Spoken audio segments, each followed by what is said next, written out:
Hello guys, শুভ সকাল। আজ আমরা কুম্ভ মেলার উদ্দেশ্যে রওনা হয়ে আমরা এক জায়গায় স্টে করেছিলাম কারণ দীর্ঘ সময় বাসে রান করার পরে সেখানে আমাদের সঙ্গে কিছু মহিলা গেছিলো এবং বয়স্ক মহিলা এবং মহিলা যাওয়ার ধরুন এবং আমরাও গেছিলাম। সেখানে পায়খানা বাথরুম টয়লেট করে এখান থেকে উঠে গেছিলাম বাসে। আর বাসটা দেখুন, এইরকম বাসটা খুব ভালো রান করেছে, কোনো জায়গায় ডিস্টার্ব হয়নি, কিন্তু ঢিলে মারাত্মক চলেছিল, সেই জন্য আমাদের খুব অসুবিধা, দীর্ঘ সময় লেগে গিয়েছিল বাসটা যেতে যেতে। তা বাসটার ভিতরটা দেখুন, খুব একটা ভালো না, খুব একটা খারাপ না, যাই হোক কষ্ট হয়েছিল ঠিকই, তাও ভালো মতন চলে গেছিলাম। আর আমরা সেকেন্ড বার এক জায়গায় স্টে করেছিলাম, সেখানে আমাদের রান্না বান্না হয়েছিল। আর রান্নার মধ্যে ছিল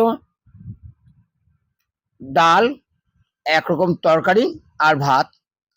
এবং দেখুন, প্রত্যেকে কাজ করছে, কাঁধে কাঁধ মিলিয়ে, এবং কত উৎসাহ, কারণ পেটের মধ্যে চো ভাব হয়েছিল যে কখন একটু পেটের মধ্যে কিছু পড়ুক।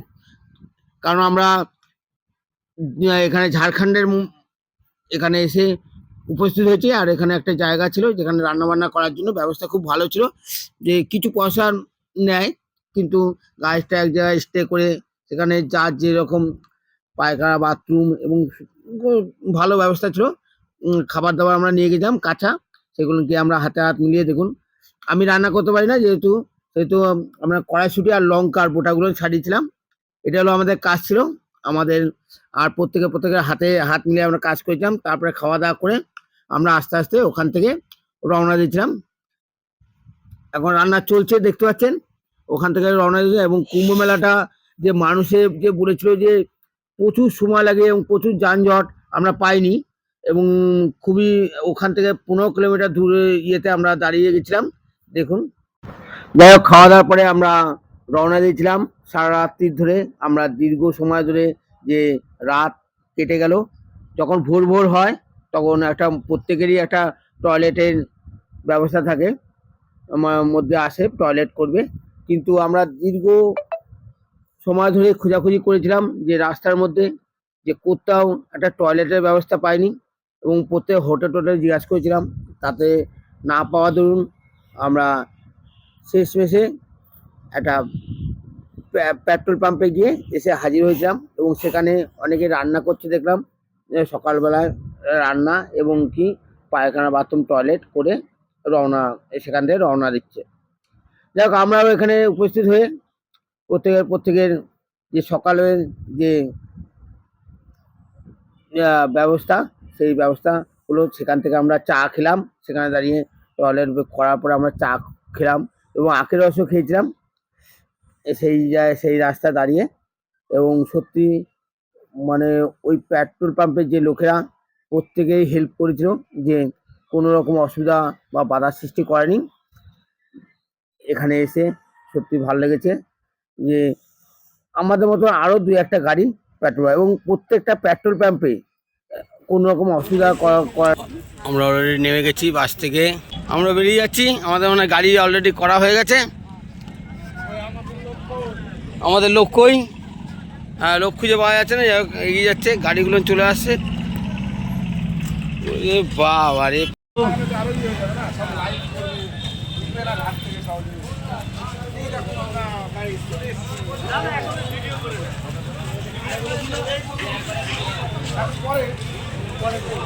খেপে যাবে বিদু হবে।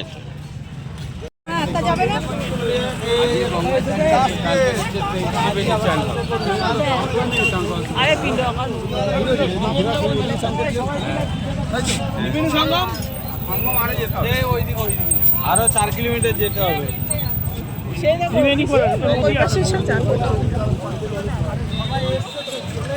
আমরা গাড়িতে আছি, সবাই মুখ চিনি, আমরা সঙ্গ পরিবারের সবাই স্বার্থ নিতে কাজ করবো না, নিঃস্বার্থ কাজ, যে ওর হচ্ছে না বলে ওকে ফেলে রেখে চলে যাবে, এই মানসিকতা যেন পারবো না।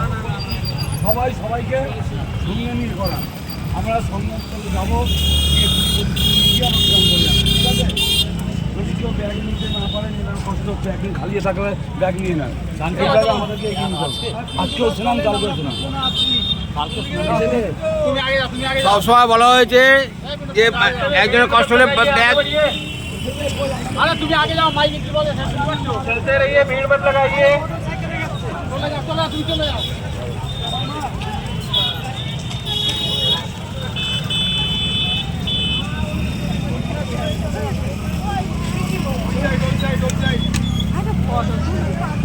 ফটো তুলতে হবে না, ফটো পাঠিয়ে দেবো তোমার ফটো, দাঁড়াও তোমার ফটো আমি পাঠিয়ে দেবো।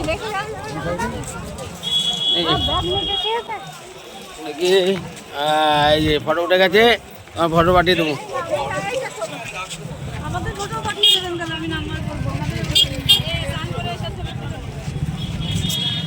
পরে অনেক ফটো তুলে মোটামুটি কাছাকাছি এসে অনেকেই তাড়াতাড়ি স্নান করার জন্য লাফালাফি করছিল।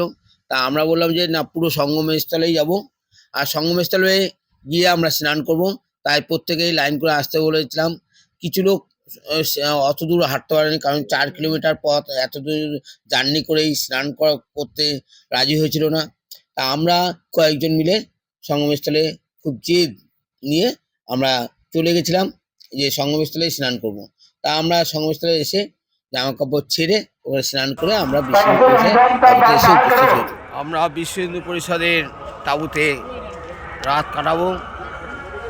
সঙ্গমে স্নান করে ডাইরেক্ট আমরা চলে এসেছি এবং খুব কষ্ট হয়েছিল। 18 নম্বর সেক্টর 18 বিশ্ব হিন্দু পরিষদের কার্যালয় ছিল, আর বিশ্ব হিন্দু পরিষদের যে তাঁবু পড়েছিল সেই তাঁবুটাই এইরকম ধরনের, দেখুন প্রচুর তাঁবু, প্রচুর। আর বাংলার জন্য যে তাঁবু পড়েছিল সেই তাঁবুতে একদম শেষ মাথা, কারণ বাংলা আমাদের শেষ করে রেখেছে, সব হারিয়ে গিয়ে আমরা সবার পিছনে। বলতে পারি উত্তরপ্রদেশ সরকার আমাদের পিছনে ফেলে দিয়েছে, বাংলা সেটাই বলবে। বাংলা থেকে প্রচুর প্রচুর পরিমাণে লোক এসেছে এবং সেই জন্য বিশাল বড় একটা তাঁবু দিয়ে দিয়েছে আমাদের জন্য। খাওয়া একদম ভোজন হয়ে গেছে, রাত্রিকালীন যে ভোজন খিচুড়ি করেছে, সেই খিচুড়িটা সত্যি ভালো হয়েছে। তারপরে এখন আমরা জল ভরে এবং শয়নে যাব। চলুন। শৌচালয়ের ব্যবস্থা খুব দুর্দান্ত।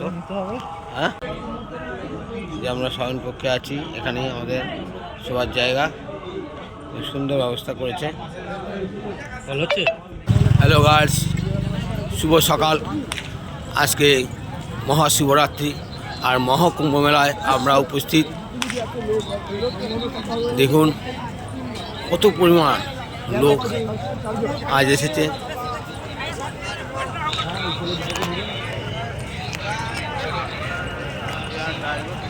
তারই সঙ্গে আমরা চলছি, এগোচ্ছি পুরো।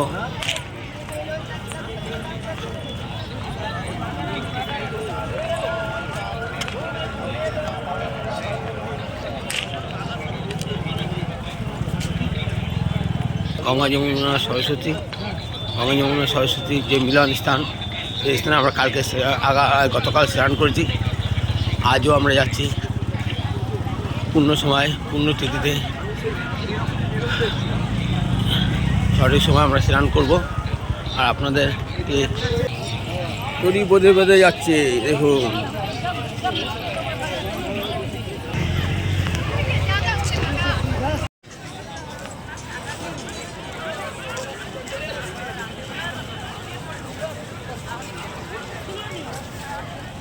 বাজার করে গেছি।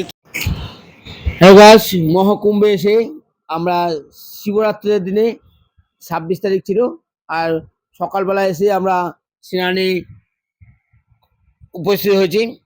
দেখুন অনেকেই গোলাপ ফুলের যে পাপড়ি সেগুলো ভেসে আসে। আমরা প্রত্যেক ভারতবাসীর উদ্দেশ্যে, অর্থাৎ বাংলার যে মা বোন এবং আমাদের ফ্যামিলি প্রত্যেকের উদ্দেশ্যেই এই স্নান করা, এবং প্রত্যেকের শুভ কামনা করে, দীর্ঘ আয়ু কামনা করে ডুব মারলাম, 7খানা ডুব মেরেছি পরপর।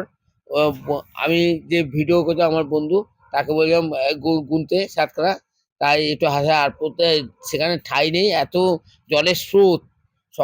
সকালবেলা যে স্রোত, প্রচন্ড স্রোত। প্রথম দিন আমরা মহাকুম্ভের যে সঙ্গমস্থলে স্নান করেছিলাম, সেখানে দিন প্রচন্ড হাঁটা, মানে 4 কিলোমিটার থেকে আরো 2 কিলোমিটার বাড়ি দিয়েছিল, কারণ এত ভিড় হয়েছিল যে প্রত্যেকে পোল 16 নম্বর আমরা স্নান করে ফেলেছিলাম। 18 নম্বর পোলে যেতে হতো, সেখান থেকে আবার 1 নম্বরে এসে সঙ্গমস্থলে এসে স্নান করতে হতো। প্রত্যেকটা গেট ছিল এরকম 18টা গেট, 1 কিলোমিটারের কাছাকাছি। সেই 1 কিলোমিটার গেট আমাদের পার করতে হতো, মানে 18 কিলোমিটার বা 5-10 কিলোমিটার মতন আমাদের হাঁটতে হতো। তাই আমরা প্রথম দিন যেহেতু সঙ্গমস্থলে স্নান করেছিলাম, সেহেতু আমরা কিছুটা গিয়ে তারপর আমরা স্নান করে ফেলেছিলাম। এবং সত্যিকারের এত টান জলের, এত স্রোত, যে যে দেখছেন যে কত পর্যন্ত আমার জল, সেখানে ঠাঁই রাখতে পারছিলাম না। ভিডিওটা যদি ভালো লাগে তাহলে অবশ্যই সাবস্ক্রাইব এবং লাইক আর শেয়ার করবেন। আর এর পরের ভিডিওটা আরো ভালো আসবে, কারণ সাধু সন্তদের ভিডিও আসছে, দেখুন ভালো লাগবে আপনাদের।